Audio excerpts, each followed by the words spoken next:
이게 무슨 냄새야? 미쳤어. 설거지 똥 싸나 봐. 뭐해? 빨리 창문 좀 열어. 오빠, 휴지가 없어요. 이런 쓰레기 같은 거 고르라고 너 시킨 줄 알아? 똑바로 해. 알았어? 이게 무슨 철학식 아니고 이건 아니잖아. 정배는 성인 만화가예요. 그림은 잘 그리는데 스토리를 잘 못 써서 힘든 상황이죠. 이 바쁘신 형님들을 오늘 이 자리에 왜 불렀느냐? 그리고 정배는 빚이 좀 있어서 상금이 1억이나 하는 성인 만화 콘테스트에 참가하기로 하죠. 정배는 자신의 만화 스토리가 딸리니 스토리 작가를 구하기로 합니다. 남성에게 어필하지 못하는 성적 매력이 없는 여자들. 다림은 잡지에서 섹스 칼럼을 쓰는 사람입니다. 왜 자꾸 네 생각을 써? 한 번도 못 해본 주제에 네가 뭘 한다고? 그냥 백기니 말했잖아. 그런데 너무 넘치는 창의력 때문에 맨날 사고치고 잘리는 인물입니다. 됐고, 너 오늘부로 잘렸으니까 그렇게 하라. 그렇게 정배에게 다림이 면접을 보러 오게 되죠. 제 입으로 이런 말 하긴 좀 그렇지만 잡재질을 2단계쯤 업시켰다는 평가를 받고 있죠. 페이만 맞으면 딱 좋겠는데. 제 얘기 좀 마저 들어봐요 좀. 못 이겨서 들어요 뭐? 월 20? 다림은 너무 낮은 페이에 돌아가려 하지만 정배가 상금의 절반을 주겠다고 하자 흔쾌히 승낙하게 됩니다. 심리적, 사회적, 정치적 편견과 차별 그리고 억압에 시달려온 그 식상해. 너무 고지식한 정배는 다림의 톡톡 튀는 스토리가 마음에 들지도 않고 다림이라는 사람 자체도 너무 까탈스러워서 마음에 안 듭니다. 정배 씨 건 실체는 없고 너무 피상적이잖아.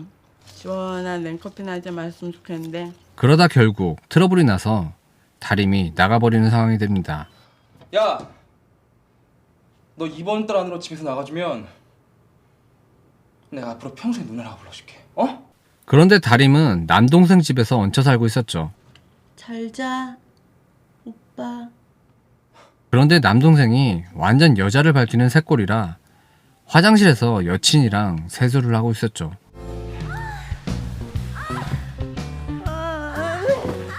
그런데 다림은 화장실에 아무도 없는 줄 알고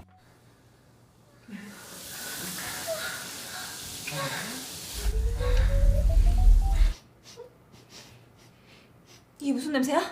똥 싸다가 딱 걸려서 이걸 계기로 쫓겨나게 됩니다.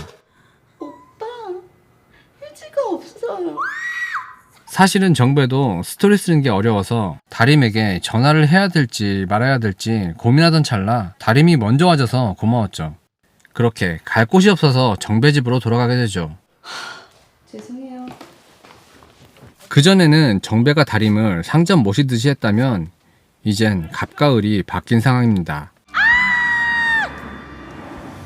그 찰나의 틈 자신의 팔뚝만한 신보를 자, 입증. 이렇게 만화에 들어가 이상한 자세도 알려주게 되고 실전에서 중요한 건 누가 뭐래도 물건의 크기, 지속시간, 그리고 테크닉이죠. 다림은 남자나 성에 대해서 많이 아는 척을 하지만 사실 한 번도 경험이 없었죠. 야, 공지 떴던 거 봤냐?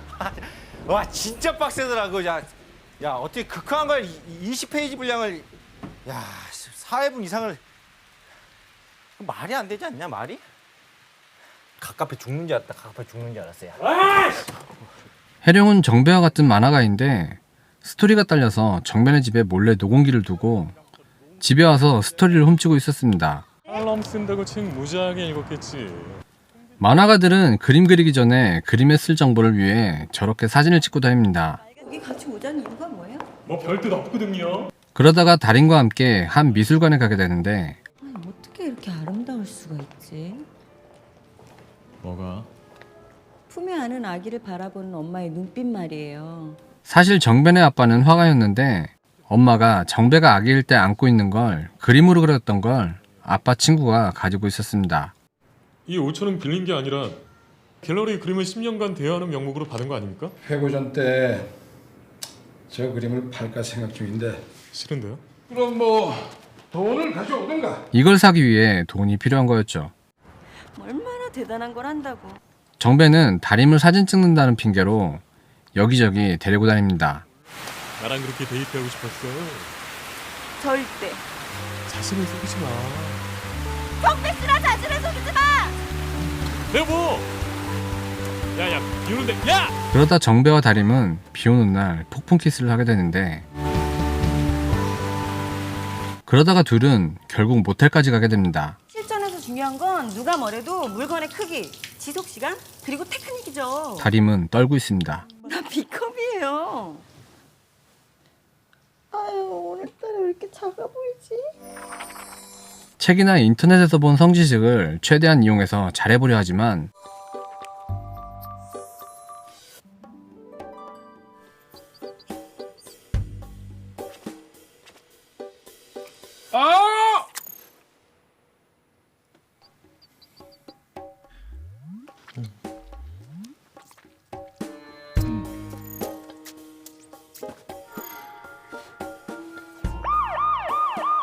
아니 이거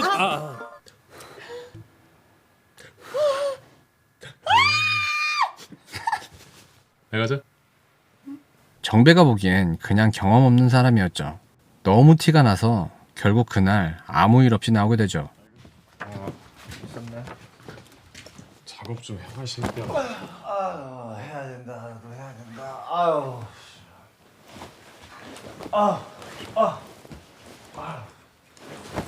존나 불편해. 갈게. 이런저런 일들이 도움이 되었는지 둘의 만화는 점점 잘 되어갑니다. 정배는 인정 못하지만 다림의 스토리는 겁나 재밌다고 사람들이 난립니다. 그리고 다림의 친구인 경선. 하이. 왜 너 혼자야? 촬영은? 나 혼자 해도 돼. 워낙 남자를 좋아하는 여자인데 이번엔 정배도 꼬시러 오게 되죠. 나이가 차서 그런가 가을이라 그런가 사실 요즘 심하게 외롭긴 해요. 인터뷰 안 해? 넌 안 가? 어? 뭐해? 내가 중요한 택배가 올 게 있어서 그래. 어? 다림아, 어서. 그런데 이것 때문에 다림은 불안해지기 시작합니다. 이따 봐.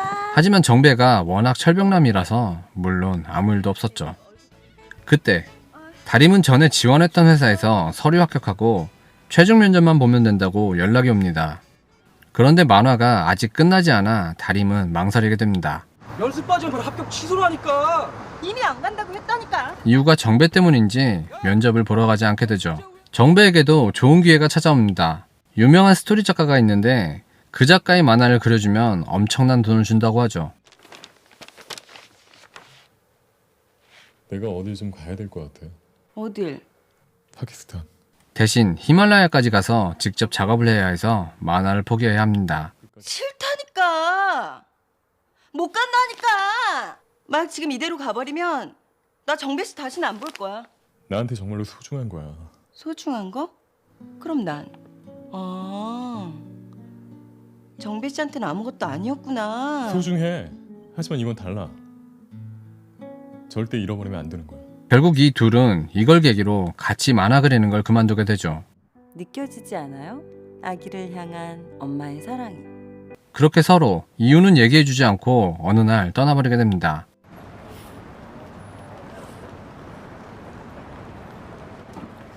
네. 한다림 작가님이시죠? 그런데 정배는 계속 만화를 그리고 대회에서 우승도 합니다. 그리고 얼떨결에 시상식에 불려온 다림. 킬러문색을 그리신 두 분 단상위로 나와주시죠. 너무나 보고 싶었던 사람을 오늘 이 자리에서 만나게 해줬고 저에게 그림이 아닌 사람을 사랑할 수 있게끔 도와준 한다림 작가에게 이 모든 영광을 돌리겠습니다. 다음은 아작으로 선정된 래퍼이죠.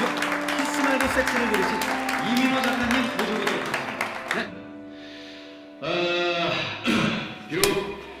그런데 거기에서 시상식은 이들에게 중요하지 않고 정배와 다림은 싸움을 하죠. 엄마 조상아 때문이었다고. 아이 씨발 돈 없어가지고 그림 뺏기는데. 그럼 가만히 보고만 있니? 아니 그럼 왜 엮이는데?